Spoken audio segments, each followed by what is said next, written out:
Hello.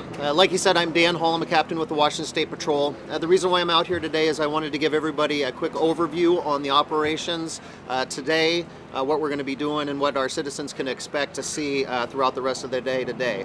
Before I get into that, though, I do want to reiterate a message that we had last night. Again, there are only 3 confirmed fatalities from this tragic accident. We are still seeing some reports out there, whether it be social media or on other news sources, of multiple or more than 3 fatalities. That is not true. There are only 3.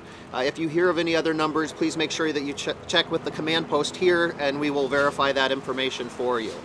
As you've probably already noticed today, we have heavy equipment out there with the cranes lifting the rail cars from their place of rest onto flatbed trailers. We are going to be moving those rail cars to a secure location on base. And while we're doing that, we're going to put them on flatbeds. We'll get them staged in the area until we have multiples go at the same time. We want to try to limit that transportation of those rail cars to only a few trips, so it minimizes the impact to traffic. The semis and the trailers are going to be taken up to Stillicum-DuPont Road. They're going to be traveling northbound in the southbound lanes, which we already have closed, so there's not going to be any impact there. However, for a brief moment while we cross those trucks across I-5, there's going to be a minute or two, just long enough for those trucks to get across, where traffic is going to be impacted. But again, we expect those delays to be very minimal. Once we get onto Stillicum-DuPont, we are going to try to move swiftly. They are going to be escorted by law enforcement, and DuPont Police Department is also going to be there to help with traffic control. And so again, we are expecting the traffic delays in that area to be minimal. However, later this afternoon, we've got to remove the locomotive from the scene. Just to give you an idea of that locomotive, it weighs over 270,000 pounds. It is extremely heavy. The trailer that we have to use to remove that is considered a low boy. The length of that, it takes 2 tractor trailers to move it, and with the trailer itself is over 270 feet in length, and it's probably going to be wider than 1 lane, possibly into 2 lanes. It is going to take quite a feat to get that out of there. We are expecting that to occur later this afternoon. We are still working on the logistics on exactly how we are going to do that, but right now the plan is again, we are going to go northbound in the southbound lanes to the Stillicum-DuPont exit. We will take the exit there. Once we get onto Stillicum-DuPont Road, expect it to be closed while we move that. We are going to need both lanes of travel in order to safely move that.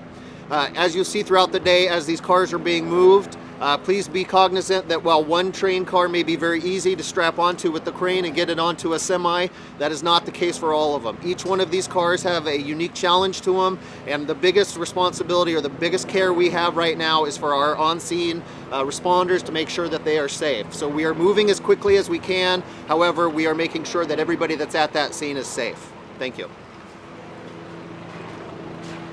Good afternoon, Travis Phelps, TRA-VIS, last name PHELPS, spokesperson for the Washington State DOT. As the captain just said, we are making some progress today, removing some train cars from the area. However, I do want to stress, this does not mean I-5 will reopen tonight. It still could be closed for several days. We're carefully working with the National Transportation Safety Board, as well as emergency crews in the area, to wrap up the investigation and to move these train cars. That being said, this is a very careful, delicate operation. We've got some weather in the area today, wind and rain. That can complicate these big moves with these cranes that we're doing.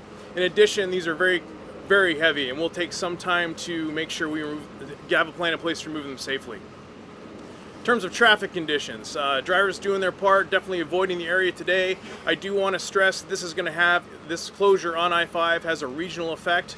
We are seeing some significant delays on 507 between Stillicum and Yelm. At times that backup has reached close to 16 miles. So even though I-5 is maybe not your destination, all these other alternate routes around the area are going to be jam-packed. So until I-5 reopens, drivers really need to do their part by planning ahead, checking traffic conditions before they go.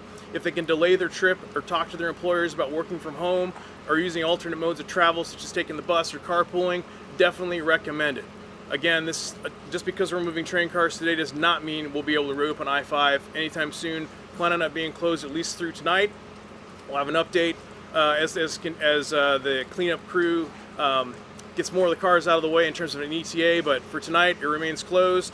Probably plan on it being shut down at least for the morning commute tomorrow, maybe later. So again, plan on significant congestion on all alternate routes.